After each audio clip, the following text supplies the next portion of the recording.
Tapi begini, apakah maksudnya kemarin katanya mau maju ketua KONI? Jabatan yang paling saya pengen itu ketua KONI. Dibandingkan yang lain-lain. Saya punya gairah yang besar di olahraga. Iya. Harara saya lihat olahraga.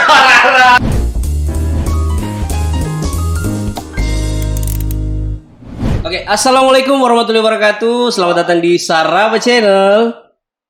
Saraba dulu lah. Iya, atur lah pokoknya. Oke, hari ini adalah. Tapi tidak marah dirubah kan? Tidak. Karena orang Kampung Baru yang rubah, tidak apa-apa. Karena ini dari Kampung Baru, kalau Kampung Baru mau rubah, atur saja. Gitulah. Jadi hari ini setelah kemarin saya mengundang mantan pejabat, hari ini saya mengundang salah satu pejabat lagi nih, anggota DPRD provinsi. Saya panggil apa ini? Bapak, Kanda, Tuaka. Sama-sama kita akamba ini. Ya. Tidak, saya panggil apa ini? Maksudnya supaya enak ditonton ini. Abang lah. Oke, Abang Abdul Karim Al-Jufri. Oh, masih Al-Jufri. Mau rencana pindah? Walah. Oke, apa kabar, Abang? Alhamdulillah. Alhamdulillah apa? Seperti yang terlihat. Oh, ya baik ya. Terus, Abang, kesibukan sekarang apa ini di DPR? Masa reses kah? Apakah? Besok baru mulai reses. Oh, besok baru mulai reses. Mulai reses di Sidondo. Udah pilih Sigi kan kemarin. Nah, ini saya perlu apresiasi nih Abang Abdul ini karena pendatang baru juga kan, 2019 kemarin baru terpilih, terus mengalahkan juga incumbent. Kemarin kan Pak Arena Parampasi kan dikalahkan oleh Bang Abdul ini. Kira-kira strategi saya ralat. Saya bukan dikalahkan. Tidak mengalahkan Pak Arena. Okay. Pak Arena kehilangan suara. Oke. Suaranya itu Pak Arena kalau tidak salah 7.800-an. Oke. Beliau turun ke 6.000-an. Oke. Jadi bukan saya yang mengalahkan. Oke. Beliau yang mengalahkan diri sendiri. Jadi saya mau tanya nih, Bang. Kira-kira apa sih strategi Abang Abdul Karim Al-Jufri ini sampai bisa diterima rakyat Sigi lalu dicoblos dan menjadi perwakilan Sigi di anggota DPRD provinsi sekarang? Kalau dibilang strategi kayaknya sama dengan yang lain-lain. Artinya kita turun ke masyarakat, bicara sama masyarakat. Dan mungkin karena status baru tadi, sehingga mungkin masyarakat itu melihat dengan status baru tadi berarti juga belum punya kesalahan. Oh iya, belum betul. Punya dosa-dosa belum politik. Punya histori. Ya. Belum punya janji. Belum. Baru mau berjanji. Dan tidak pernah berjanji. Oh iya. Tanya Urip. Oke.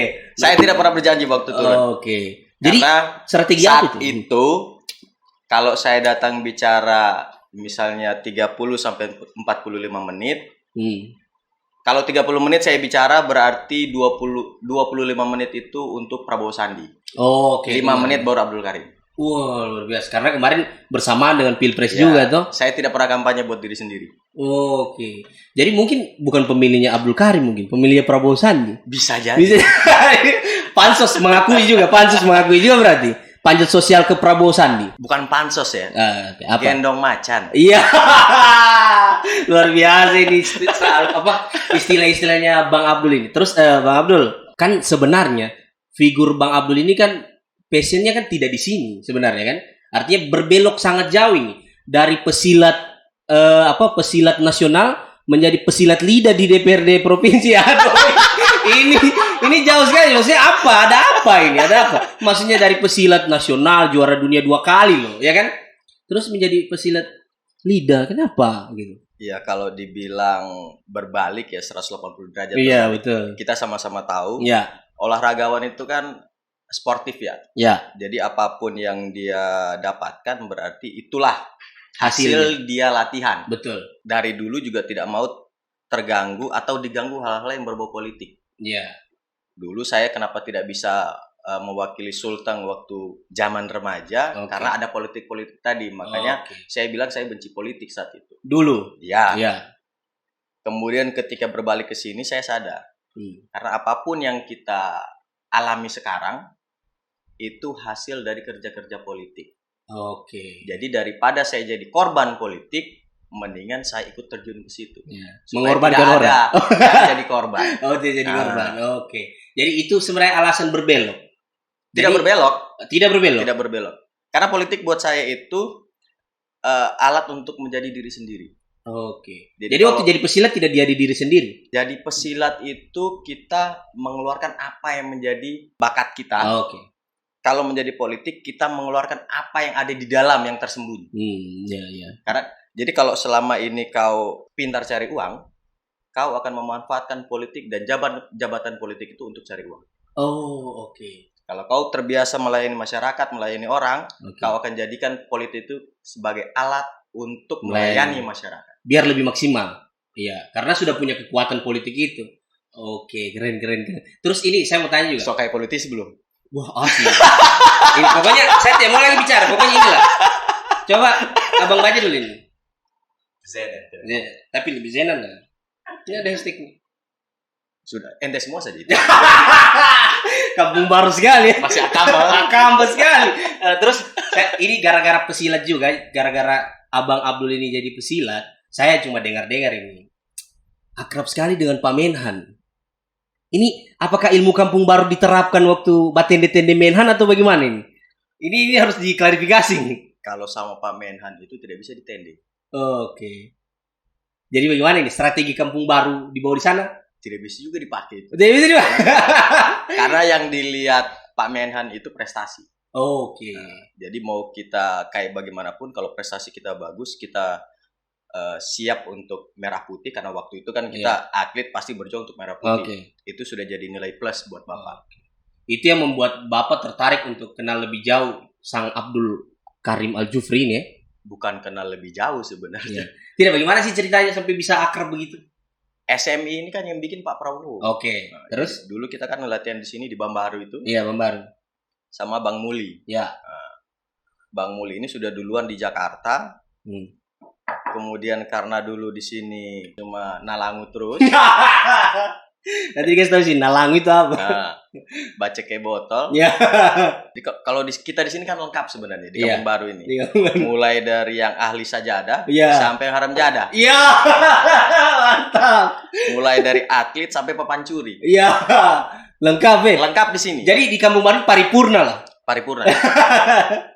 Cuman kalau kita terus di sini, mungkin saya selalu bilang kalau saya tidak masuk silat, saya mungkin hanya akan jadi sampah masyarakat. Baku dugul terus. Akhirnya disalurkan melalui olahraga. Saya berhenti Bakalai itu begitu latihan silat. Orang kan tabal itu, latihan silat untuk Bakalai. Kalau saya tidak berhenti Bakalai itu karena latihan silat. Karena sudah ada tempatnya. Dan sudah tahu sakit. Iya, betul. Kalau sparring kan dihantam yang besar-besar itu. Iya. Nah, dua juga. Berarti ada BPJS kan? Tanggung sendiri tuh. Ke Jakarta kan, karena sudah kayaknya kalau di sini terus begini terus saya. Begini terus anak. Sudah selang saja ke Jakarta.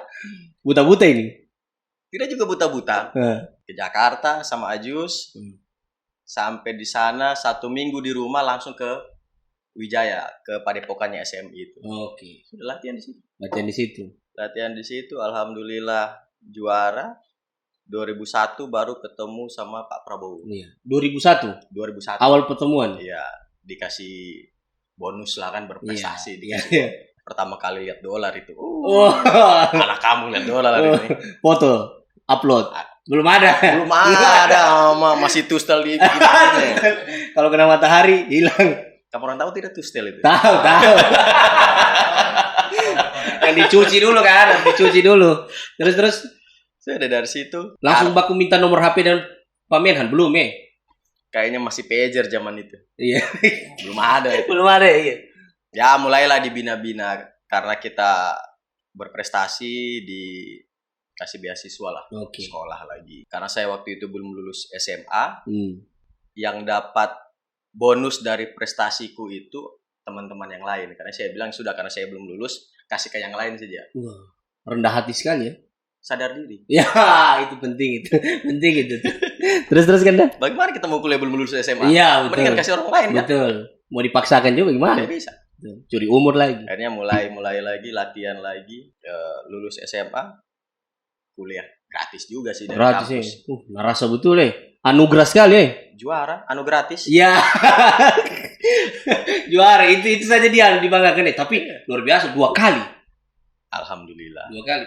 Gimana rasanya juara itu Bangga sekali ya. Bangga sekali ya. Tapi zaman dulu itu saya selalu bilang kebanggaan jadi juara dunia pencaksilat hilang pada saat teman-teman minta traktir. Waduh.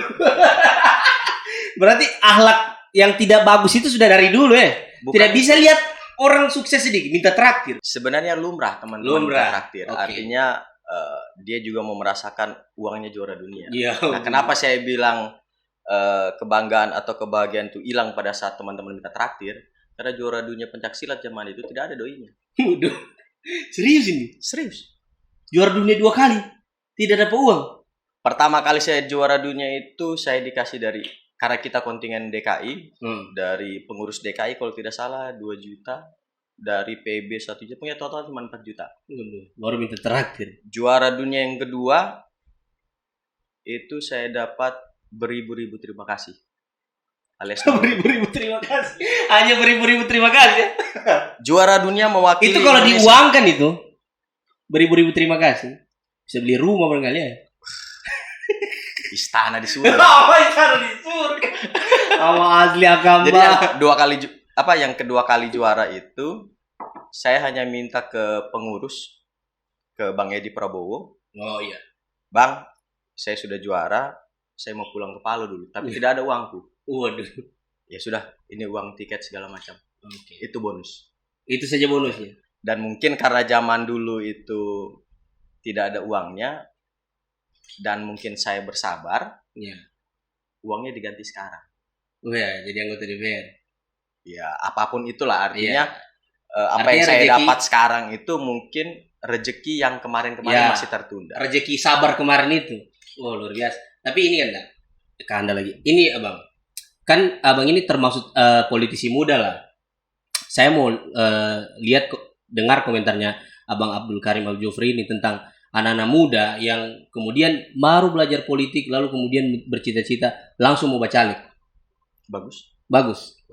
Meskipun dia belum memiliki kompetensi untuk itu. Berani dulu kan? Oh, yang penting berani dulu ya. Berani dulu. Kompetensi itu kan berarti ada yang menilai. Iya. Betul. Nah, yang paling berhak menilai dirimu adalah kau sendiri. Oke. Berarti ketika misalnya ada orang-orang yang mau mencalonkan diri, dia sudah bisa menilai dirinya sendiri bahwa dia bisa. Kalau dia merasa bisa, dia juga harus bisa merasa. Iya, penting itu. Betul. Jadi jangan cuma bilang, oh saya bisa. Tapi nganga. Betul. Tapi di dalamnya dia sebenarnya sadar, belum bisa saya. Oke. Nah, kalau yang kedua tadi, sebaiknya jangan.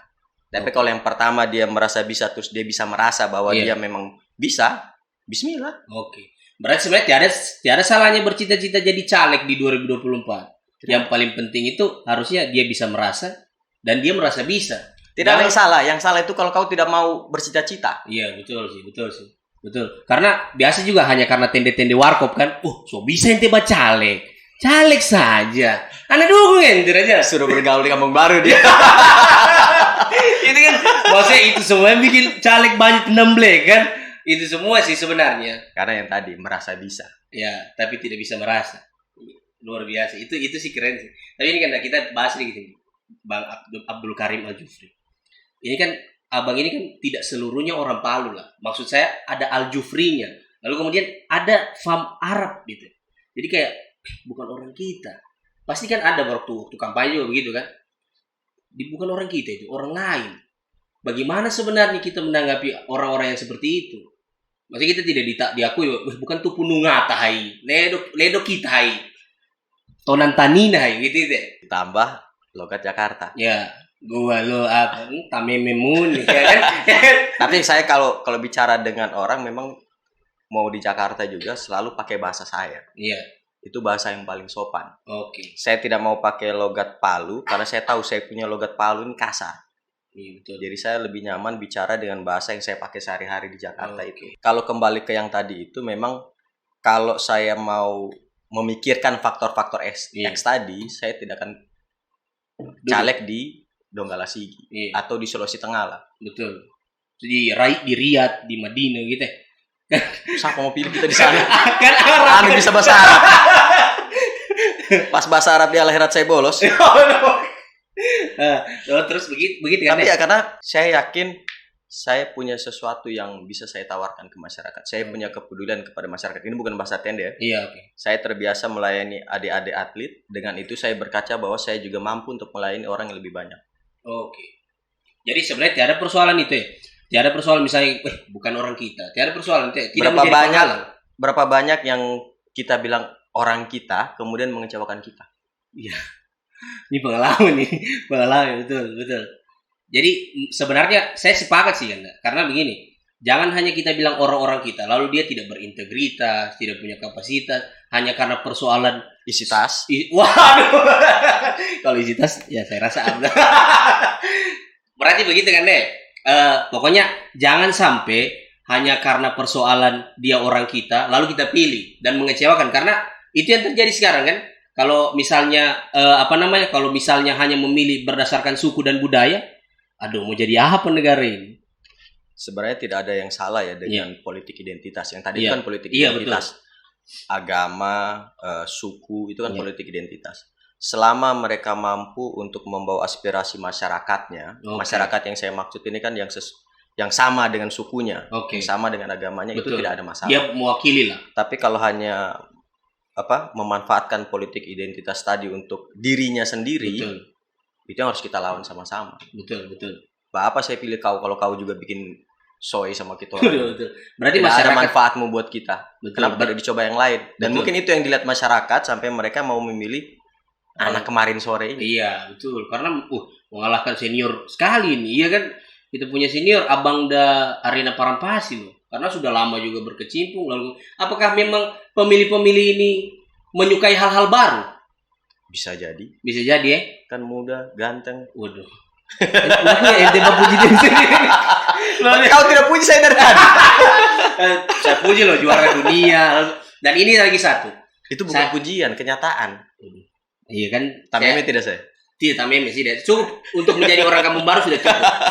Tapi ini kenapa saya mau tanya juga ini kan, Bang Abdul. Bang ini kan saya dengar di TV One, Metro TV, bahayaan saya ini. Ini kampung baru punya. Saya dengar kata mau mencalonkan Bupati Sigi. Ya. Coba dijawab dulu itu. Kalau dibilang mencalonkan tidak. Tapi kalau dibilang mempersiapkan diri bisa jadi. Kenapa saya bilang bisa jadi? Karena kalau di kita Gerindra itu semuanya kan bentuknya penugasan. Jadi tugasku sekarang itu mempersiapkan diri. Supaya tiba-tiba suatu saat tugas itu datang ke pundakku, saya sudah siap. Jangan sampai saya badiam-badiam ternyata kamu maju. Itu bisa lah. Karena orang kampung baru kan begitu toh. Kapanpun disuruh, harus siap perintah. Harus siap. Tapi kan konyol lah kalau kita bilang siap, tapi kita tahu kita tidak siap.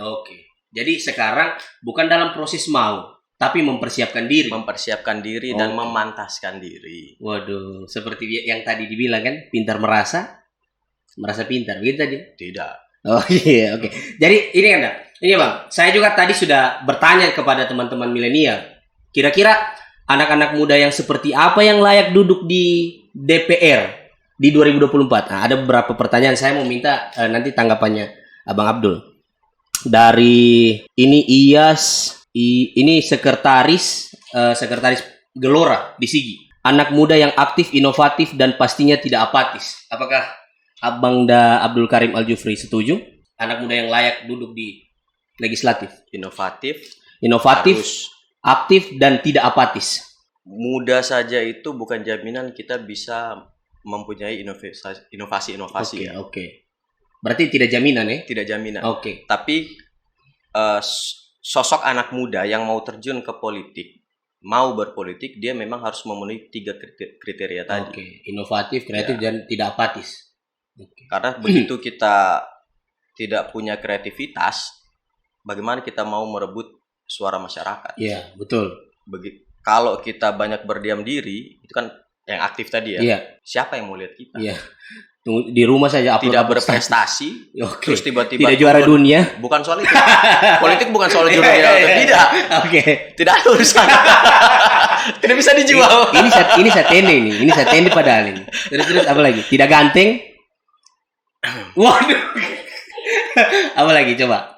kalau kita berdiam diri di rumah, tidak aktif ketemu masyarakat, dari mana masyarakat mau menilai kita? Dari mana masyarakat tahu? Iya, dari mana mereka mau menjatuhkan harapan-harapannya ke kita? Oke, betul. Tambah yang ketiga, apatis, tidak mau tahu, tidak peduli. Oke. Untuk apa kau dipilih? Kau apatis, tidak peduli. Kau cuma mau datang minta suara, kita kasih suara, habis itu kau urus keluargamu sendiri. Waduh.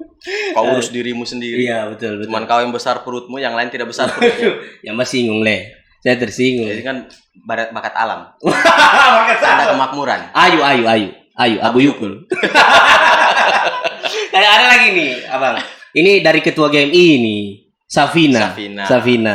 Yang mampu berpikir arah kebijakan politik bagi anak muda khususnya pendidikan dan ketenaga kerjaan. Ada komentar? Tidak mungkin suatu bangsa bisa maju kalau anak mudanya tidak berpendidikan. Betul. Tidak sekolah. Betul. Tidak memiliki pemahaman. Betul. Kenapa kita dulu itu lama dijajahnya? Karena yang bersekolah hanyalah mereka yang diberi kesempatan oleh pihak penjajah. Oke. Jadi mereka-mereka yang bisa maju pemikirannya adalah mereka-mereka yang cenderung diberi tanda sama pemerintah kolonial. Zaman dulu. Kalau dia dianggap tidak bisa disetir, dia tidak boleh sekolah. Betul. Tapi begitu dibuka kesempatan untuk mereka bersekolah, muncullah Soekarno, muncullah Bung Hatta. Betul. Hanya kita dengan bukan cuma karena mereka berdua ya, dengan orang-orang yang seperti itu kemudian bisa menggerakkan masyarakat untuk kemudian bilang ini tidak bisa dilanjutkan lagi. Kita harus berubah. Betul. Berarti memang penting pendidikan ini untuk kemajuan suatu bangsa kan deh? Wajib hukumnya. Fardu ain. Ya, ini kalau tadi Islam kan tidak boleh bodoh. Iya, betul. Apa itu Quran apa? Saya tidak tahu. Jangan karena kau lihat yang di belakang itu saya hafal semua. Berat. Saya termasuk yang pakai jeans, bukan yang pakai sarung. Ini juga politik bagi anak muda khususnya pendidikan dan ketenaga kerjaan. Kenapa penting ketenaga kerjaan? Kalau pemudanya tidak bekerja, otaknya akan liar. Nah, Langu tadi itu. Mereka yang tidak punya wadah untuk menyalurkan tenaganya cenderung anarkis. Betul. Dia akan memilih jalan-jalan yang tidak produktif. Saya tidak mau bilang yang kejahatan ya. Sehingga memang paling halus sudah itu. Sehingga sebenarnya anggota-anggota DPR yang akan layak duduk itu adalah orang-orang yang bisa memperjuangkan keterbukaan lapangan kerja yang lebih luas. Begitu. Bukan soal memperjuangkan ya. Iya. Tapi harus bisa membuat aturan-aturan yang memudahkan bagi masyarakat di sekitarnya untuk memperoleh pekerjaan. Supaya lebih mudah dapat kerja. Keren. Ini ada dari, ini berat ini. Ini agak sensitif ini. Minum dulu kalau begitu. Minum dulu, agak sensitif ini. Karena ini persoalan yang tadi ada FAM di belakang itu. Ini dari Fahri Adam. Bagaimana tanggapan Komiu tentang nepotisme? Mengingat Komiu memiliki marga yang cukup besar. Ini pertanyaan ini. Ini nepotisme negatif atau yang positif? Ada dua. Jelaskan dulu kan. Nepotisme yang negatif adalah ketika sebuah keluarga, sebuah komunitas memaksakan orang dari komunitasnya, orang dari keluarganya, padahal dia tidak punya kemampuan untuk itu. Nepotisme yang baik adalah mempersiapkan generasi-generasi penerus dari komunitas-komunitas itu untuk meneruskan atau mengambil alih tongkat estafet. Makanya kita bisa melihat dari contoh lah ya sekarang Ibu Wakil Wali Kota. Bapaknya dulu gubernur. Iya, betul. Apakah itu nepotisme? Tidak. Sudah layak Karena mereka dipersiapkan oleh keluarganya, oleh komunitasnya untuk kemudian di masa yang akan datang bisa meneruskan tampuk kekuasaan atau mengambil alih apa yang sudah digagas atau dibuka jalannya sama yang lebih tua. Jadi sebenarnya nepotisme ini tidak ada salahnya selama konotasinya itu adalah positif, bukan ke negatif. Karena kebanyakan kan sekarang nepotisme sudah anakku kasih bahonor gitu. Padahal tidak siap mentalnya untuk menjadi Padahal ada yang lebih baik, yang lebih bagus untuk di posisi itu. Iya, betul. Jadi sebenarnya ini Fahri sudah jelas tadi. Sebenarnya nepotisme itu tidak ada persoalan selama nepotisme itu untuk mempersiapkan tongkat estafet tongkat estafet yang akan datang. Seperti itu kan, dah? Kalau kayak tadi bahasanya, kesannya saya mengiyakan nepotisme. Oh, oke. Silakan. Coba. Diralat. Memang begitu, anggota DPR begitu kan? Harus selalu begitu. Jadi yang saya maksud tadi itu, nepotisme yang baik, tanda kutip ya, tanda kutip yang baik adalah kita menyiapkan generasi penerus untuk kemudian melanjutkan apa yang sudah kita gagas atau yang kita rancang di awal. Tanpa, ingat ya, tanpa memutus atau menghalangi orang lain yang punya kemampuan untuk ada di posisi itu. Betul. Jadi tugas kita mempersiapkan. Kalau memang ternyata yang kita persiapkan itu tidak lebih baik daripada orang lain, ya sudah. Lebih layak orang lain, ya sudah. Oke. Bisa diterima itu, Fahri. Saya tidak perlu lagi menjelaskan. Saya pikir sudah jelas sekali itu. Ini lagi dari si Sandi Art, anak muda yang penuh inspiratif, berkreatif sehingga menimbulkan komunikatif. Maksudnya apa ini? Itu dia biar ada if. Maksudnya apa? Anak muda yang inspiratif. Apa dulu kalau di sekolah itu AABB, AAAA, ABAB ya? Apa? Ada 5. Ya, betul. Jadi inspiratif lah, inspiratif. Berkreatif lah, komunikatif. Sehingga ada if. Sebenarnya ini bagus juga sih sebenarnya. Betul, sebenarnya anggota DPR yang akan datang, minta maaf ini Abang. Orang yang harus orang yang punya inspiratif, lalu kemudian kreatif dan punya komunikatif yang baik. Mungkin itu maksudnya. Ya. Tapi biasanya mereka yang terpilih jadi anggota DPR cenderung dianggap komunikatif. Iya, harus begitu sebenarnya. Kalau mereka tidak komunikatif, tidak mungkin mereka bisa meraih simpati dari masyarakat. Karena orang dinilai dari bicaranya, Bang ya. Nah, justru yang harus dilihat bagaimana mereka setelah terpilih tadi. Kalau di awalnya dia komunikatif, wajar. Dia butuh suara. Betul. Tapi setelah dia terpilih masih tidak dia mempertahankan gaya komunikasi seperti itu. Betul. Itu yang harus dinilai. Oke. Ini juga. Ini apakah Abang setuju? Yang punya modal pastinya. Ya. Wajib. Kos politik itu tinggi. Jadi kalau misalnya saya ini tidak punya uang, lalu bercita-cita mau jadi caleg dan mau duduk, apakah salah? Tebalkan alas kakimu. Apa itu maksudnya itu? Tebalkan alas. Artinya kau harus punya sepatu yang bagus supaya kau bisa berjalan. Oke. Kakimu tidak luka. Berarti sebenarnya modal juga adalah sesuatu yang wajib untuk masuk di dunia politik. Di politik itu ada beberapa modal. Kalau modal finansial itu kan yang banyak dilihat orang. Tapi yang paling penting buat saya itu justru modal sosial. Ada teman-teman di Sigi itu modalnya tidak besar kemarin. Mungkin kalau saya hitung-hitung habisnya dia selama proses pencalekan di bawah 30 juta. Boleh kan saya mencalon cuma begitu? Tapi modal sosialnya 10 tahun. Investasi sosialnya. Dia sudah melakukan banyak hal buat masyarakat sekitarnya. Ya, lalu kemudian bercaleg. Jangan tiba-tiba dari mana ente mau bercaleg ya kan? Saya Maiko. Tapi BTW Abang Abdul Aljufri kan begitu. Maksudnya tidak ada di Sigi, di Jakarta Lama. Lalu kemudian saya pertama coba ya. Saya pertama Saya Maiko ya. Dikasih begitu Risman saya. Saya mah ikut artis. Saya dulu pilih dapil Kota Palu sebenarnya. Tapi karena ada Bang Jimmy, dia bilang saya saja Palu, Donggala Sigi besar sekali. Oke lah, sudah saya pilih. Tapi bercita-cita untuk menang memang atau sudahlah kayaknya kalah. Saya ini mantan atlet. Jiwa kompetisinya tinggi. Tidak mungkin saya memutuskan turun kalau saya tidak mau menang. Iya. Betul. Keren. Apa kita turun kalau tidak mau menang? Iya, maksudnya dipukul. Berarti sama saya kita dengan teman-teman yang lain yang hanya mau jadi caleg, tapi kemudian pada saat namanya masuk di DCT, dia berhenti bekerja karena dia merasa mungkin sudahlah, yang penting ada fotoku di baliho. Ada orang-orang yang seperti itu. Pada saat seleksi bakal caleg, semangat betul orang. Pasang ini, pasang itu, ketemu ini, ketemu itu. Begitu namanya masuk DCT, selesai. Tidak ada bekerja. Itu kan merugikan caleg lain. Dia tidak yang pusing. Yang di atasnya, yang di bawahnya. Yang dia pikirkan hanya dirinya sendiri.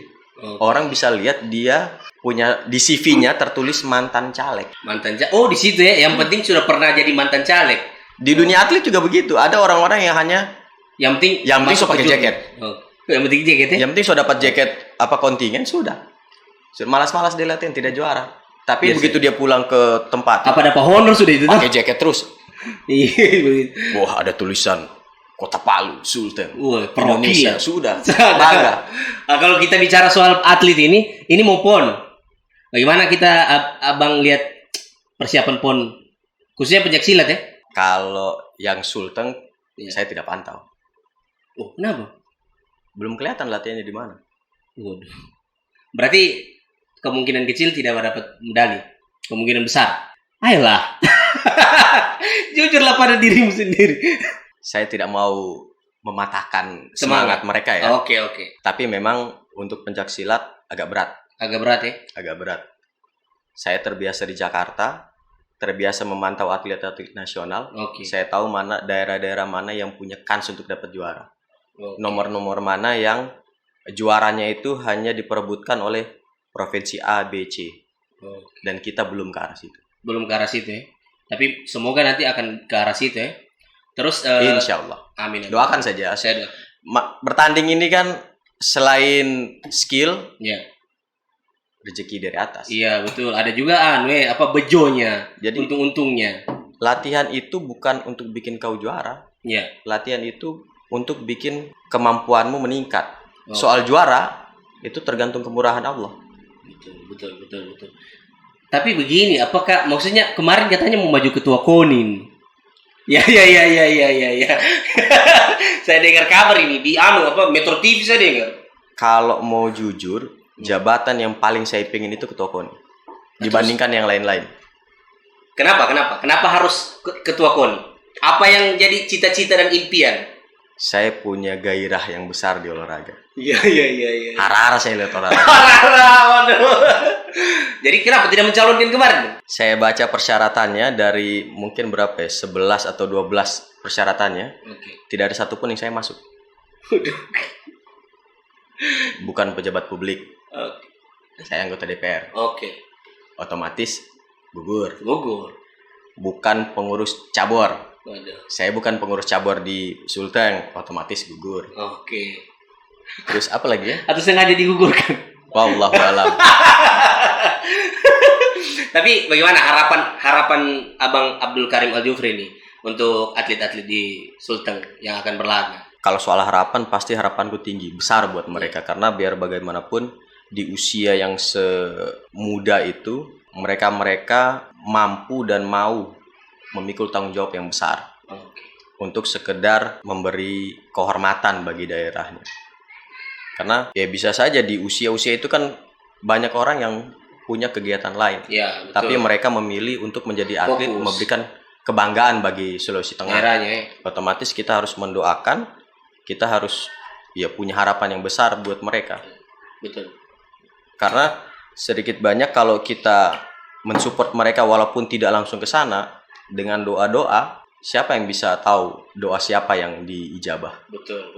Kita berdoa sih semoga atlet-atlet Sulteng bisa membanggakan. Kalau Abang mengikuti, tapi kan prestasi bukan sekedar doa. Iya, betul. Ada doi juga. Waduh. Bahaya itu. Saya serius. Tapi Abang Abdul Karim Al-Jufri ini lihat bagaimana perkembangan atlet Sulteng. Jangan silat, yang lain. Harusnya pantau tuh. Secara global, Sulawesi Tengah itu tidak pernah kekurangan atlet. Hanya saja memang banyak yang kurang fokus. Itu dia persoalan. Saya sepakat sih. Yang kurang fokus. Dan tidak disiplin kan? Atmosfer kita di Sulawesi Tengah tidak sehat untuk para atlet. Di level junior banyak kita yang bisa juara. Yang dapat emas pulang-pulang dari kejuaraan ini bawa pulang emas. Kenapa mereka bisa dapat emas?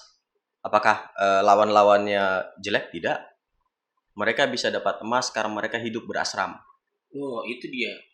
Mereka ada di PPLP, otomatis atmosfer kompetisinya terjaga terus. Betul. Begitu mereka keluar asrama, sama kayak saya dulu, di Deker, Nalangu.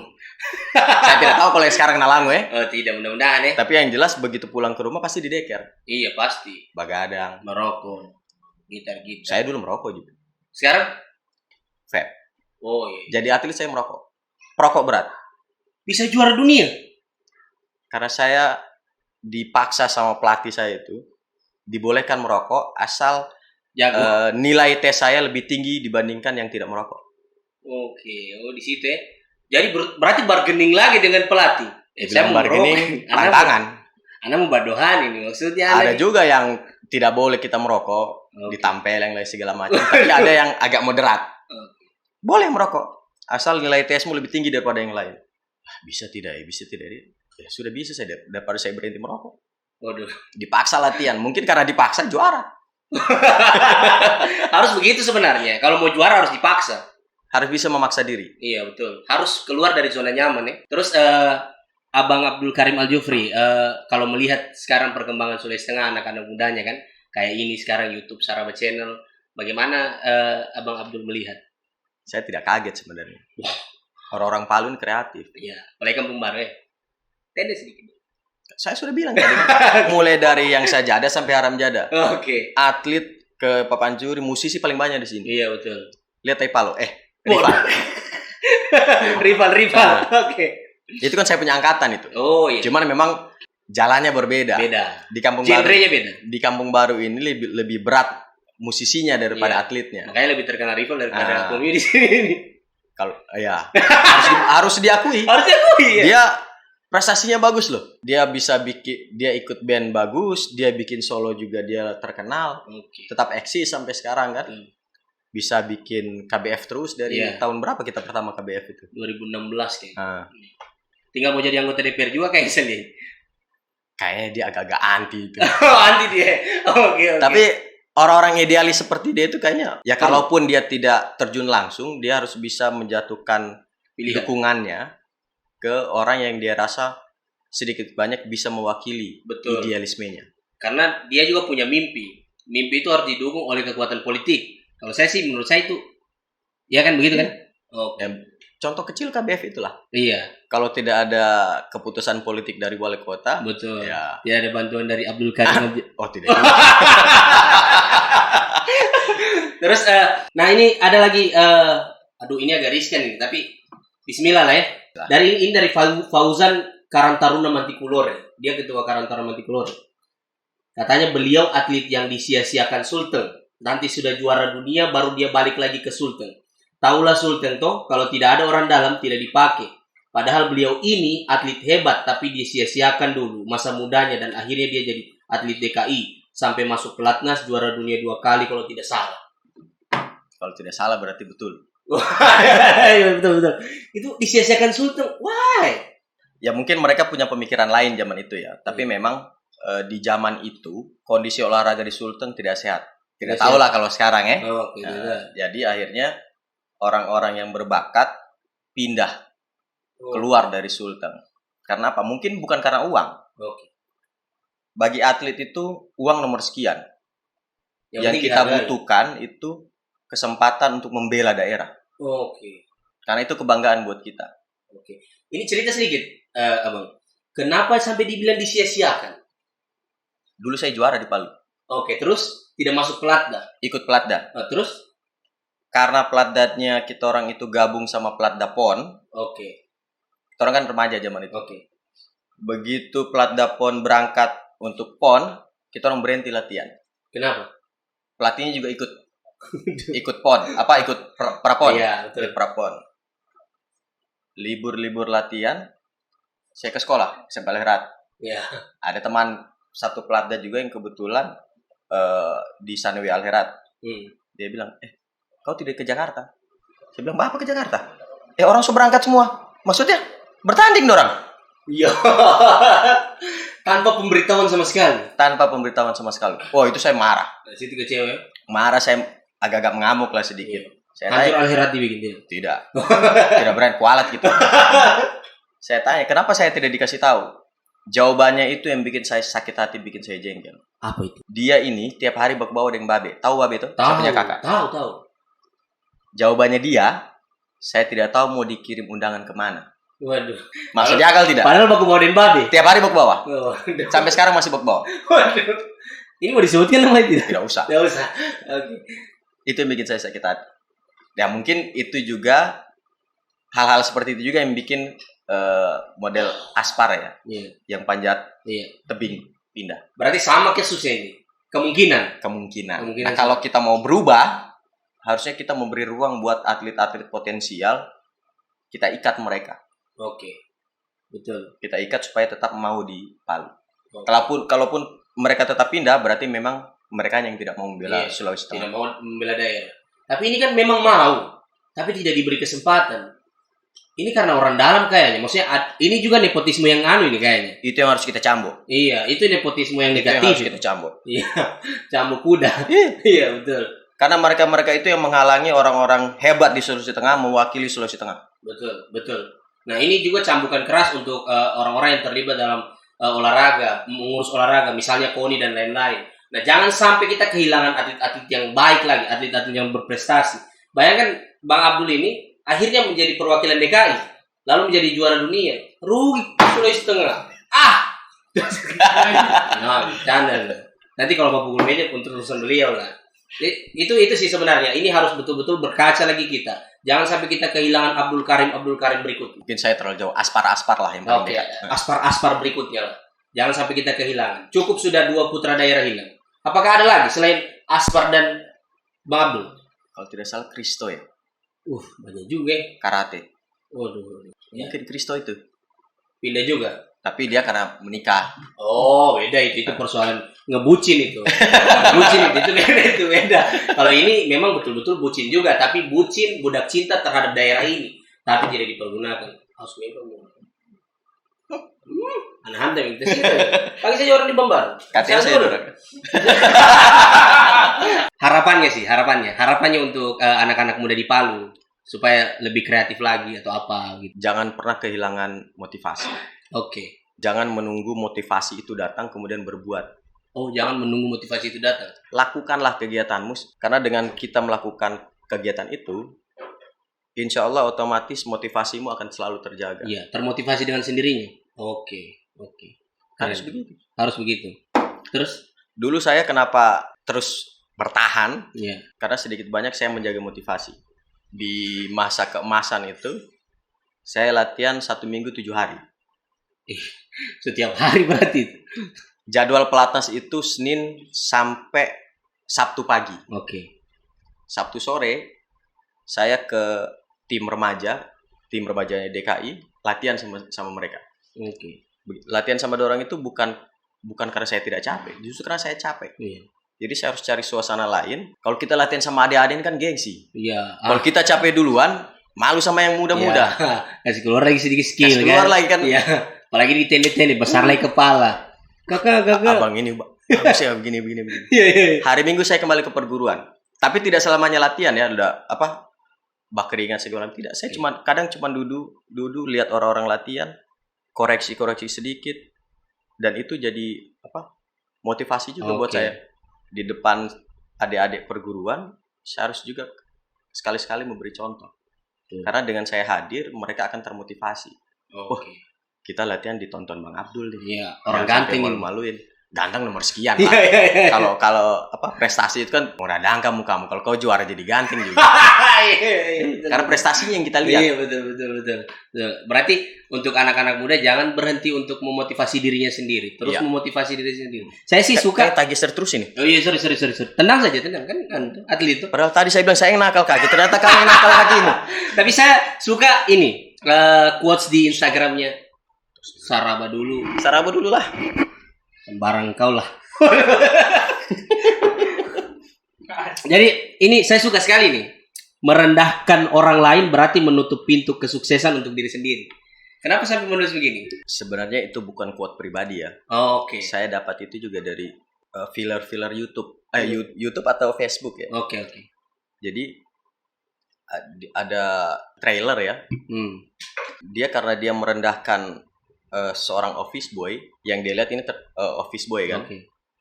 Dia hina. Ternyata yang dia hina ini bos yang lagi menyamar. Waduh. Oke.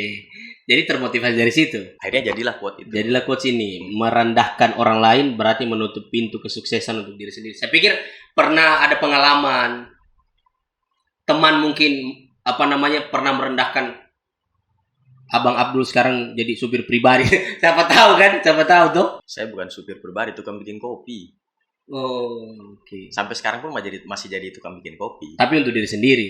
Kalau saya ke Jakarta, ke DPP, ketemu abang-abang, kalau mereka minta bikin kopi, saya bikin tetap. Meskipun ketua fraksi ya? Karena di lingkungan kita bukan jabatanmu yang dilihat. Oke. Usiamu di mana? Iya. Senior junior itu masih berlaku. Oke. Dan itu penting. Penting. Kenapa? Karena dengan kita itu kan bagian dari adab ya. Oke. Dengan kita memiliki adab, insya Allah ya orang akan melihat kita berbeda juga. Oke. Jadi kan begini, menghargai orang lain tidak serta-merta membuat kita jadi hina. Keren. Tepuk tangan dulu deh. Gila. 5.000 orang tepuk tangan. Dihina orang lain pun tidak serta-merta membuat yang menghina kita jadi lebih mulia dari kita. Betul. Jadi kalau saya bikin kopi buat abang-abang saya, itu justru suatu kehormatan buat saya. Kemuliaan sendiri. Saya bisa melayani kakak-kakak saya di sana. Jangan bawa podcast pakai cara pendek. Yang diterima bupati lagi. Memang kau. Podcast siapa itu, kurang ajar itu. Anak kampung baru kayaknya. Kritik sedikit kan dah. Sebelum kita selesai, kritik dulu Saraba Channel ini. Silahkan, anggota DPR kan biasa ini kritik orang. Silahkan, saya terimalah pokoknya. Anak pasrah nah. Saya tidak mau kritik dalam kapasitas anggota DPR. Oh iya. Tapi sesama Akamba. Iya. Kasih. Jadi kan tidak semua orang paham dengan cara baku sedihnya Akamba. Iya, betul. Jadi kadang-kadang juga sebagai host harus bisa menyesuaikan dengan orang-orang yang datang ke sini. Bukan berarti kita kemudian kehilangan jati diri, tidak.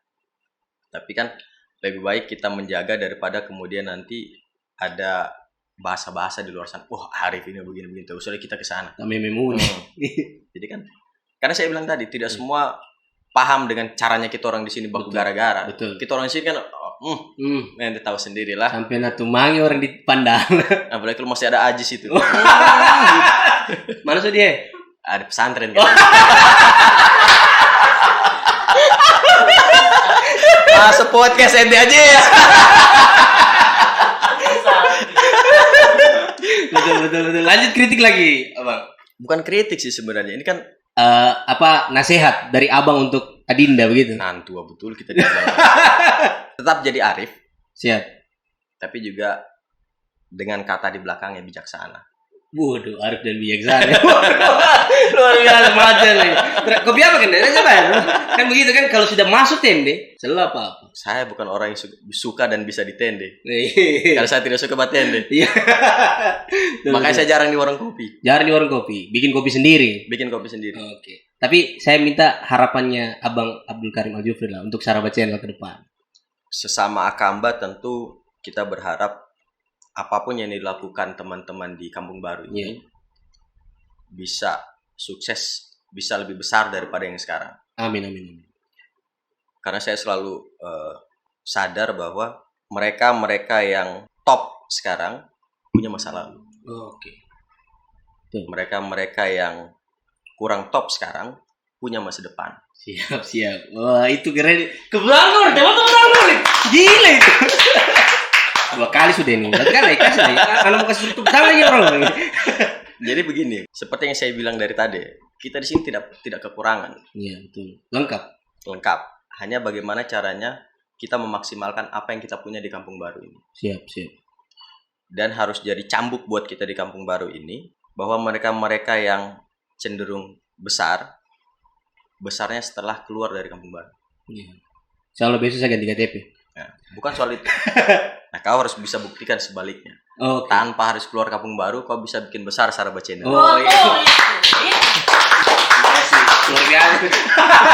Luar biasa itu. Tapi saya terima kasih Abang sudah mampir ke rumah ini. Ini bukan rumahnya orang lain. Saya bilang rumah karena beliau juga adalah orang Kampung Baru dan saya kan dulu di sebelah juga tuh. Sebelah tuh, say hello tuh. Jadi tapi tidak aku tahu. Tapi ada yang bercita dengan anaknya abang di sini. Mana dia tadi tuh? Soal hari dia. Tapi saya berdoa misalnya mudah-mudahan Abang Abdul Karim Al-Jufri tetap sehat, terus amin. Sukses selalu. Jika dibutuhkan suaraku di Sigi, saya siap ganti KTP. Begitu juga saya bilang kemarin dengan Pak Wabu. Tapi saya siap, Langaleso aman lah pokoknya. Kalau Langaleso, Dolo ZZ, Doro Kota Pulu aman itu. Aman memang, tidak ada yang bakalai di sana. Tidak, saya aman suaranya kalau mau jadi bupati nanti. Anda jamin itu betul. ZZ harus dukung Abdul Karim Al-Jufri. Oke? Terima kasih Abang. Sekali lagi mudah-mudahan sukses selalu. Amin. Tetap kalau ada kesalahan-kesalahan Adinda dikritik tidak ada masalah. Kita juga butuh orang-orang seperti Abang. Nanti kalau ada SK-nya Saraba Channel, beliau kasih jadi pembina. Ya. SK. Kan pembina dan pendonor gitu. Saya terima kasih banyak ini Abang. Sehat selalu ya. Harus. Oke. Kapan-kapan saya sakit itu mahal, apalagi zaman sekarang. Iya, betul. Sudah mahal, tidak ada rumah sakit yang kosong. Iya. Jadi jangan memang sakit kamu orang. Jangan memang sakit, dilarang sakit. Apalagi orang miskin tidak. Itu. Iya. Saya selalu bilang sama Ajus begitu. Mama ini kayak orang kaya, saya sakit-sakit. Jadi kalau saya mau mama sakit, saya bilang begitu. Iya. Kayak orang kaya saja mama sakit. Jadi tidak ada uang, jangan dulu sakit. Iya. Betul. Oke, sampai ketemu di Saraba Channel berikutnya. Saraba Channel, Saraba dulu lah. Iya.